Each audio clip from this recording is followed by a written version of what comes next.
G'day YouTubers. Ever since I got this boat I've been looking forward to doing an overnighter in it, but either life or the weather has got in the way every single time, until now. I'm sure all you guys know what it's like when you watch the weather for a week and it looks good for the weekend, and then sometime on Friday the forecast goes bad for the weekend.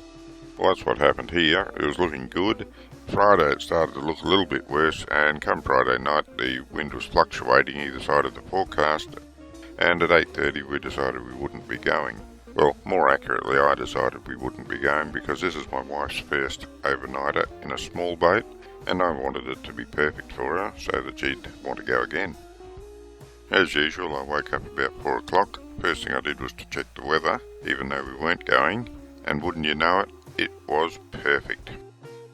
My wife woke up about 8 o'clock and we checked the weather again, and it was still perfect. We discussed what to do and we decided we had a few errands to run, so we'd do them first and see what the weather looked like after that.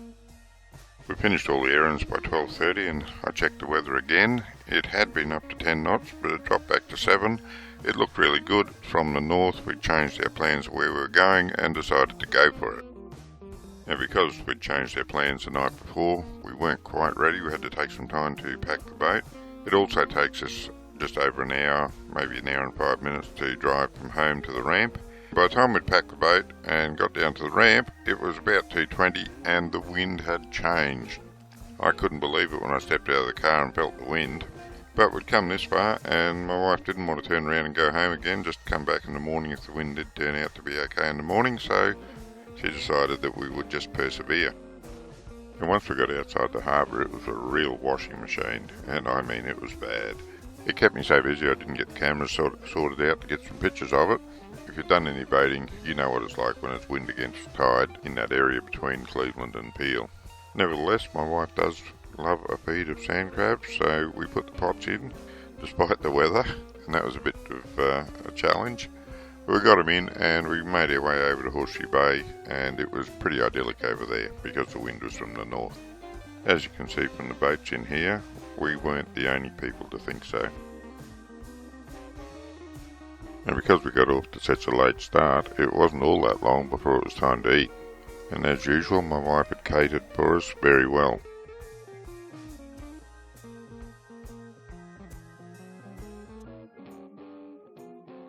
What do you call that, Dale?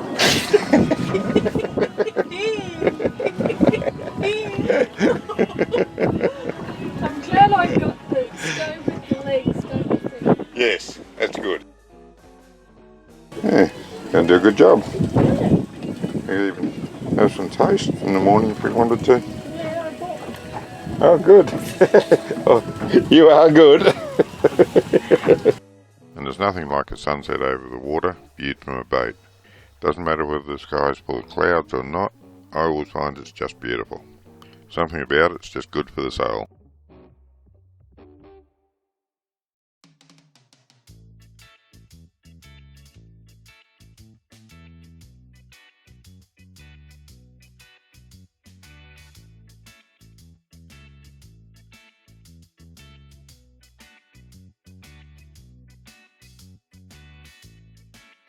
And depending on where you're overnighting, after sunset you can either enjoy the tranquility of being by yourself, or if you haven't been able to get to that secluded spot, you can enjoy the Christmas tree quality of the lights of all the other boats in the bay. I hope it comes out well on the video because it's coming out pretty good on the view screen here. One big boat behind us has forgotten to put his on. When you're out all night. Oh, this little baby squid, can you see it? Hold on. Oh, it's recording. Yeah, it's recording. Oh. See in there? It's good bait size. So I'll stick him in the esky. Now, despite my wife making fun of it, this squid is noteworthy on a number of grounds. First of all, it's the first squid that I've ever caught using a rod. I usually shoot them with a bow and arrow when they come up into the light. And secondly, I didn't get it on a squid jig, I got it on a bass day sugar pen, just a small one. I was casting it around to see if the long toms that were there feeding would take the bass day, and I cut one of them up for bait, but didn't happen. They didn't like it at all. They'd follow it, they nudged it a couple of times and then shied away. Never mind, I got a nice fresh squid to use for bait. The following morning we woke up when the sun came up and had breakfast, but the weather forecast had let us down again. I had wanted to go up into the Rouse Channel and do some fishing up there, but whereas on Saturday morning the weather forecast was too high and the wind was a lot lower, this morning the weather forecast was too low and the wind was a lot higher, so we didn't get out of Horseshoe Bay. I just went over to the Peel Reef and had a bit of a fish there. Couldn't find anything on the sounder. I just threw the line in on the off chance, and if nothing else I could feed the small fish that were there. And of course it wouldn't be a trip to Peel unless the dolphins came over to say hello to my wife.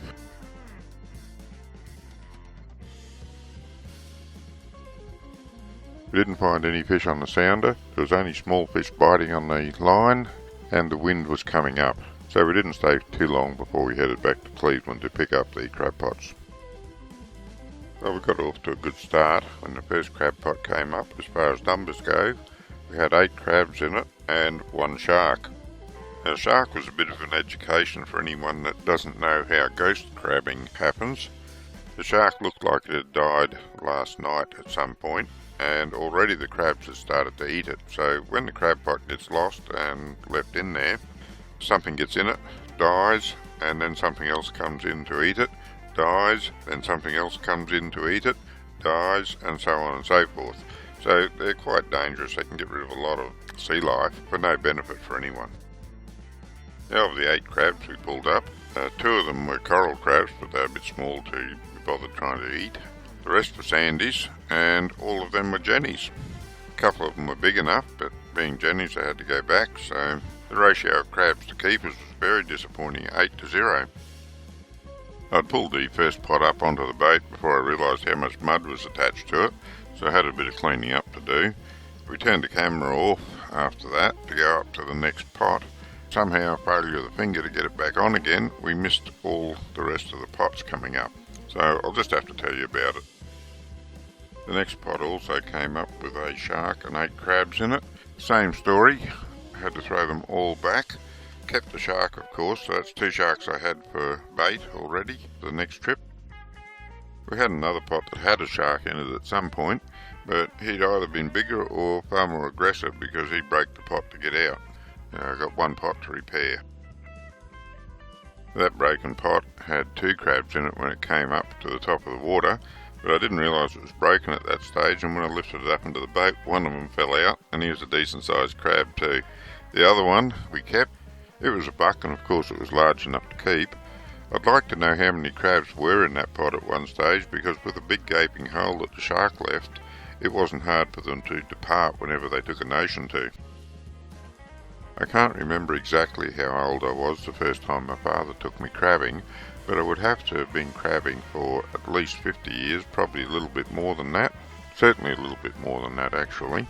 And in all that time I've never lost a crab pot until this day.